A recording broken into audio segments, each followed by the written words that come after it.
you to go to Target and pick up a few things. Could you do it? And usually they'll be like, yeah, totally. And their spouse will be like, no. But then I ask them again the next week, you know, hey, could you do it? And they're like, yeah, you know what? I could do it now. Like because it means you have to get in the car, drive to Target, manage all the stuff there, pick up the stuff, go check out, get the stuff out. That's a big deal, right? Target's a big deal. And if that person says, yeah, I could do that, I'm like, okay, we'll work with all of your medical, what we call comorbidities or other diagnoses that you have to get this chemotherapy in you safely and try to avoid other toxicities as much as possible. Let's give them a round of applause.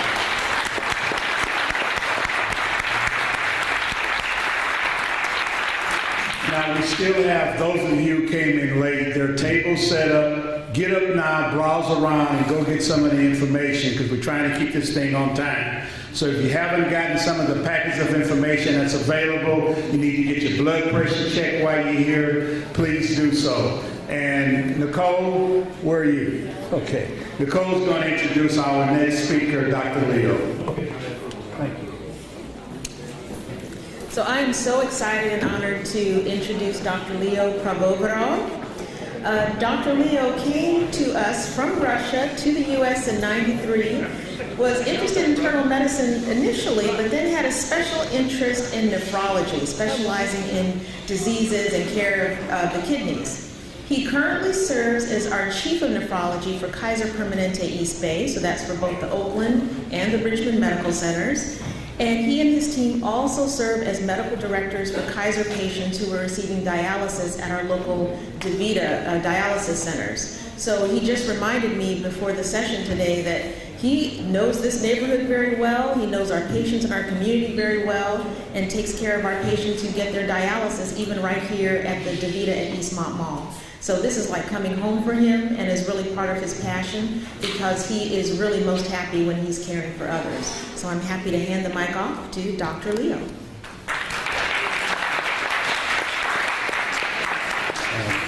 Thank you, Nicole. I'm a kidney specialist, and it's true, I'm seeing patients in the dialysis unit in Eastmont Mall, just down the street.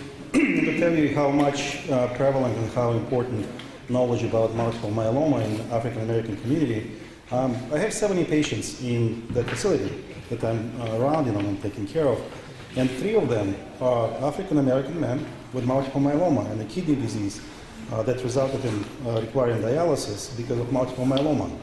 So it's very prevalent, it's very important, and myeloma is not something that I deal in day-to-day basis, but it's important that in this community especially, probably that's the first time many of you heard about multiple myeloma, but you heard about diabetes, you heard about the blood pressure, you heard about other things that can cause kidney disease. And it sometimes gets masked. So the same symptoms that diabetic kidney disease or high blood pressure related kidney disease would cause, multiple myeloma can be lurking somewhere in the background. So if your kidney disease gets worse, or your relative saying your kidney disease getting worse, you're getting more protein in the urine, your legs getting more swollen, your anemia is getting worse, that might be a sign that multiple myeloma is something else besides the diabetic kidney disease or high blood pressure kidney disease related is lurking in the background. So, as Michael said many times, ask your physician, ask your nephrologist, ask your primary care physician to do the tests. Those tests are simple, they can show it very quickly, and there are some exciting new treatments and possible cure in the future. And if you need, I'm always saying, I don't want to see you in my office ever. So if you don't see me, that's the best that you can do. But if you need to, we're here to help. Thank you.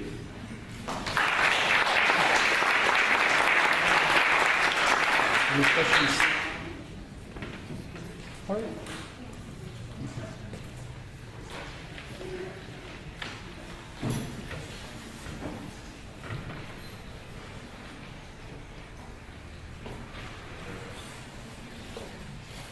Yes.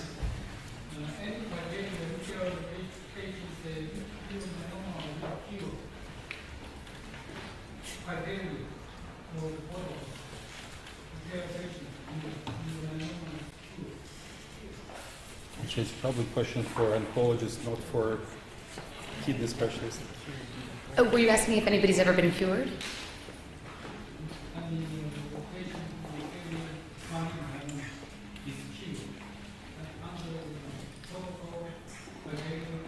No, not yet. We don't have a definitive cure yet, correct. Not something we can anticipate would cure a patient.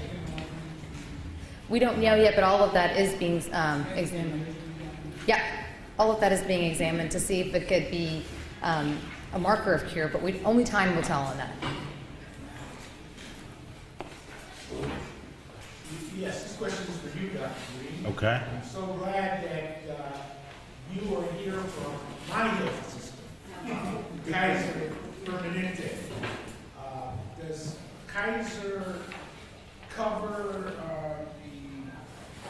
the treatments that if someone has multiple myeloma, are they going to have to go to the savings account? So like Dr. Shah, I have patients here as well, and their medicines are covered under their insurance plan. So everyone has a different kind of insurance plan and a different coverage schemas based on what plan you have. Just like you need insurance to see Dr. Shah, it's just going to be a different kind of insurance. But within Kaiser Permanente, your insurance plan will cover the therapy for any ailment that you have. Okay, now will that be true of other HMOs and PPOs? You know, it really is going to vary depending on your plan.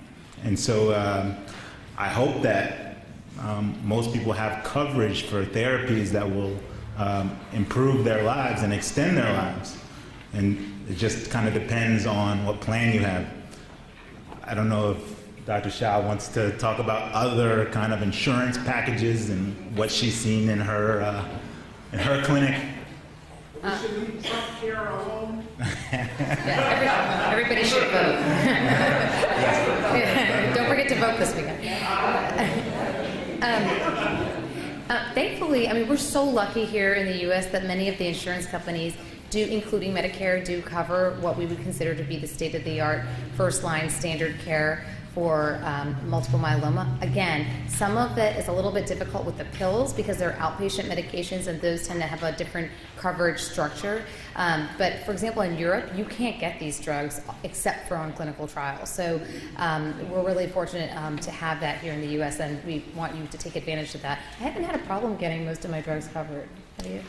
No, I mean, as long as they're approved by the Food and Drug Administration Yeah. for use in that particular disease state, there's some degree of coverage. It really does depend on like kind of how much you'll have to pay based on your plan. I never studied insurance financing or anything like that, so We should have. we should I know. definitely. But you know, it just depends on your plan. But it will be some degree covered. I was also asked to speak about other blood cancers, and multiple myeloma, like I told you, is a blood cancer, and it's a cancer of a cell called a plasma cell. But we have other blood cells, and all of those blood cells, like plasma cells, can become diseased. And if they become diseased, that can manifest as a different kind of cancer. We have the Leukemia and Lymphoma Society right in the back, and that is because, they're waving their hands, that is because these are diseases of blood cells that also have effective therapies in many settings, also generally impact people who are more seasoned than younger people. And with clinical trials, these diseases are, some of them are actually being cured. And so, interestingly enough, our blood diseases, our blood cancers have similar signs and similar symptoms to myeloma. The symptoms that I talked about previously, B symptoms, night sweats, drenching night sweats, weight loss, recurrent fevers not related to infections, severe fatigue. These are all manifestations or can be manifestations of blood diseases. There are some lymphomas that are more aggressive than others. Some of them can manifest with growth of your lymph nodes. We have lymph nodes throughout our body that work to survey for infections. And so you can probably touch some lymph nodes in your neck. We have them in our armpit, we have them in our groin, but they're all throughout our body. And if they begin to grow, they can cause discomfort, they can give us those B symptoms, they can make us severely tired. And with the proper diagnosis and care, some of those diseases can be cured. So I think the kind of pivotal idea here is that everyone, not just people in this room, should be aware of how they feel. And if something is wrong, to investigate that thing. And by doing that, by seeing your primary care doctor, by doing the physical examination, by doing simple blood tests, these diseases can be diagnosed, treated, and in some settings, cured. So everyone, make sure your relationships with your doctors are solid, see them regularly. We're talking about pretty rare diseases, to be honest. They're more prevalent diseases that could impact all of us, and the only way to find those diseases is to go to your doctor regularly. Like Dr. Pravoverov said, like Dr. Shah said before, we hope to never see many of you in our clinics. We don't want you to have these things. But if you do have them, if something does happen, we're here, we know what to do, we'll give you the treatment that you need, but you have to also be an advocate for yourself. I have a question for Dr. P. I have a cousin who is going through kidney dialysis, and he's had kidney issues a long time. He recently found out that he has multiple myeloma. At what stage would a kidney patient investigate the possibilities of them having multiple? It's a difficult question because the symptoms that come with the kidney disease and the kidney failure are very often similar to what was described by Michael to multiple myeloma or any blood cancer, so any cancer. It's anemia, it's low blood cell count, worsening of kidney failure, pains, aches. So it's very difficult to find out what's exactly happening. But again, if you have a good relationship with a physician, usually that's something that goes out of normal trajectory, even for that disease of the kidneys, and that points out to something else happening. So it should be checked periodically, especially if it doesn't fit. When I'm a kidney specialist, so to me, kidney disease has a familiar face, and if it's suddenly something changes, that just prompts me to do more investigation.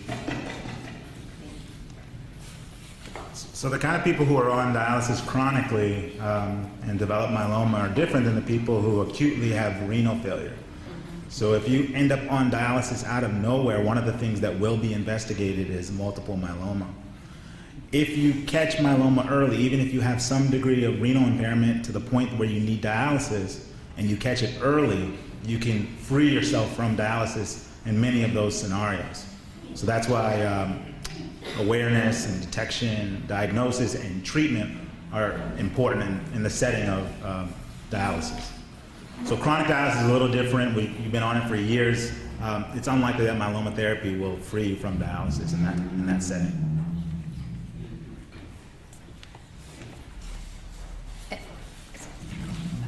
And I also just want to add that if you are on dialysis, you can still get myeloma therapy, which is good. It's not an exclusion criteria. Someone in the back had a question? This is a very informative event. I just want to know why the medical institutions don't offer classes, general information medical classes for the public in the town. Almost mandatory. In other words, we'll give you a reduction in premium. Or we'll give you some other incentive, but you can come in and get information on a host of things, not just this myeloma. So as you guys ask what we should do and what we can do, the hospital, I think, can offer a class to the public on general medical information that the public can attend. Maybe you get, like I said earlier, reduction in your premium if you go to one class a year. Or maybe there's a comprehensive class, it's a 4-day class. And you guys offer that class. People can learn about their heart, They can learn about medical conditions, high blood pressure, this, cancer, prostate, everything, in one, maybe a week of class if they choose to go. So I think you guys have a wealth of information, and we tend to come to you guys when we have a problem, not before. And we don't, and you just gave us a number of ways to identify a problem that we wouldn't even know about if we didn't have this information here and what you're telling us. So consider a class that the folks can go to. You guys are major medical institutions. You guys are very, I know you've got a ton of classes that you can teach institutions. Put something together for us and let us look at it.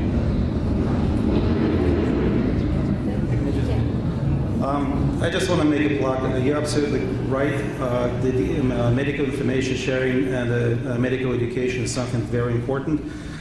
In Kaiser Permanente, and you have a folks on the back, and you can check with them.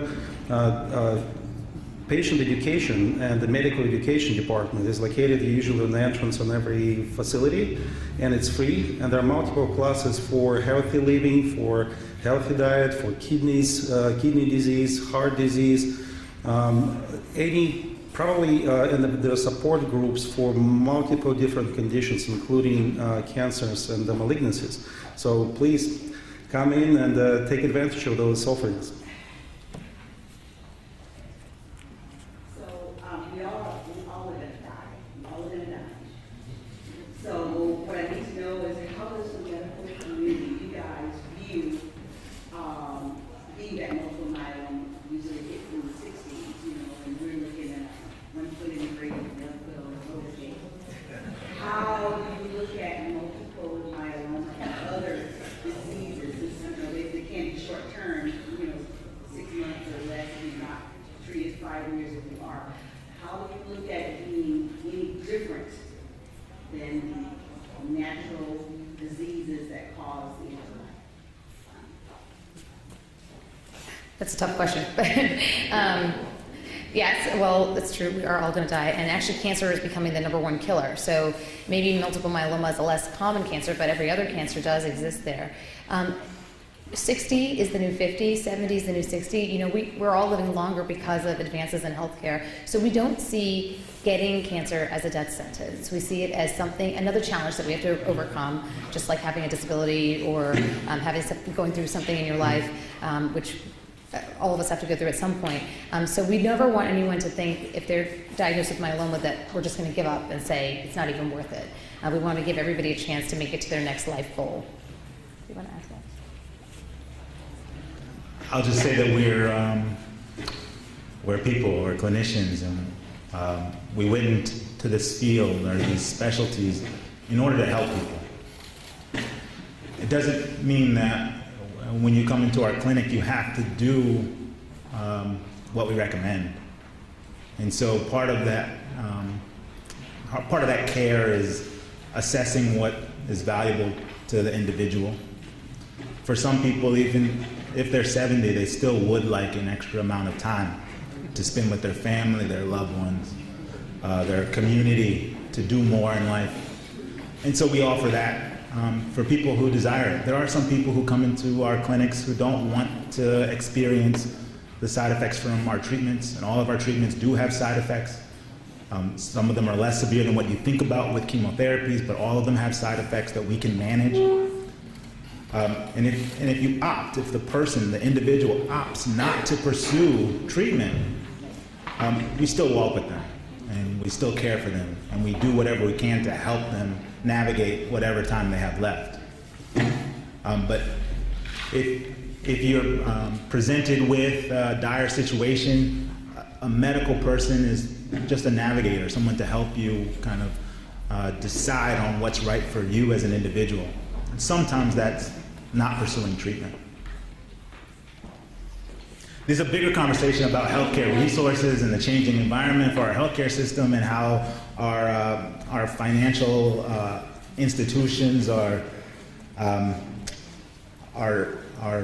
hindered by the cost of care and therapies. But that's not a conversation for us right here today. It's a conversation that our society needs to start addressing in a real meaningful way in order to change the rising cost of different practices.